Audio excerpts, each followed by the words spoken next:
जरा देख लेते हैं कि इजराइल और ईरान के बीच में युद्ध के चलते हुए जो भारतीय कंपनियों की टेंशन बढ़ रही है वो भी जरा जान लेते हैं। कौन सी हमारी ऐसी कंपनियां हैं जिनका इजराइल के साथ किसी न किसी तरह का बिजनेस कनेक्शन है, ये बताने के लिए तैयार है पूजा हमारे साथ। पूजा बताइए।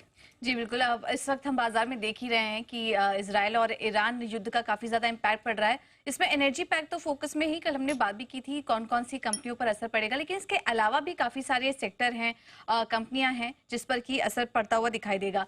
शुरुआत सबसे पहले डिफेंस से करेंगे। IAI यानी कि इजराइल एरोस्पेस इंडस्ट्रीज, यहाँ से भारतीय कंपनियों को काफी सारे ऑर्डर्स मिले हैं, तो उसका एक नेगेटिव इम्पैक्ट हम देखेंगे। इसमें BEL, भारत फोर्ज, HAL, पारस डिफेंस जैसी कंपनियों पर असर पड़ सकता है।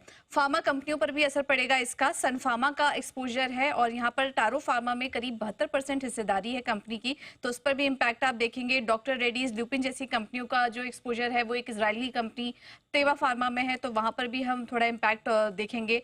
डायमंड कारोबार पर भी कुछ इम्पैक्ट पड़ सकता है, क्योंकि भारतीय जो ज्वेलरी कंपनी है उनका भी एक्सपोजर है वहां पर। बायलैटरल ट्रेड में डायमंड का 40% हिस्सा भारतीय ज्वेलरी इंडस्ट्रीज का आता है।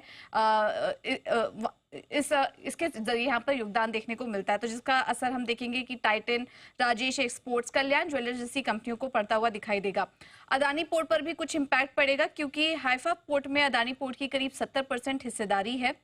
हालांकि कुल कार्गो वॉल्यूम में अदानी पोर्ट का लगातार यहाँ पर कहना था कि केवल 3% योगदान आता है, लेकिन पूरे जो सिचुएशन है उसको उस पर नजर रखे हुए हैं। शिपिंग कंटेनर के लिहाज से अगर बात करें तो हाइफा पोर्ट इजराइल का दूसरा सबसे बड़ा पोर्ट है। इसके अलावा जैन इरिगेशन ये कंपनी है, क्योंकि 2012 में Israeli irrigation equipment manufacturing company Naandan को खरीदा था, तो उसका भी कुछ असर देखने को मिलेगा। राइस एक्सपोर्टर्स जो हैं LT फूड्स, KRBL, वहां पर हम इम्पैक्ट देख सकते हैं।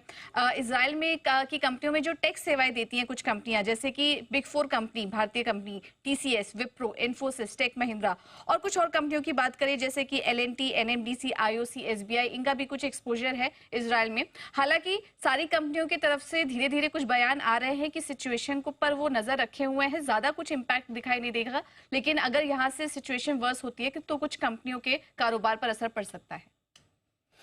तो ये है वो कंपनियां जहां पर आपके लिए इजराइल के साथ कुछ कुछ कारोबार है और इन पर असर पड़ सकता है। ज़्यादातर हमारे इजराइल को हम कुछ न कुछ एक्सपोर्ट करने का काम करते हैं, टेक्नोलॉजी के मामले में हम थोड़ा सा इंपोर्ट करने का काम करते हैं, राइट। तो थोड़ा असर पड़ता हुआ दिख सकता है। तो IT कंपनियों के लिए थोड़ा सा नेगेटिव हो सकता है, बाकी दूसरी कंपनियों के लिए मतलब पॉजिटिव जैसा तो कुछ है नहीं। कहीं किसी की यहाँ लड़ाई हो रही हो तो क्या पॉजिटिव होगा? सही बात है। चाहे आप किसी भी तरह का कारोबार कर रहे हो, इंपोर्ट कर रहे हो या एक्सपोर्ट कर रहे हो, राइट। इसीलिए लगातार बयान आ रहे हैं, कमेंट्री है कंपनी की तरफ से कि नजर रखे हुए हैं, थोड़ा बहुत इम्पैक्ट को कितना पड़ सकता है उस पर वर्कआउट कर रहे हैं, लेकिन ये कुछ कंपनियां हैं जिनको कि हम हाईलाइट करें, इन पर नजर जरूर रखें।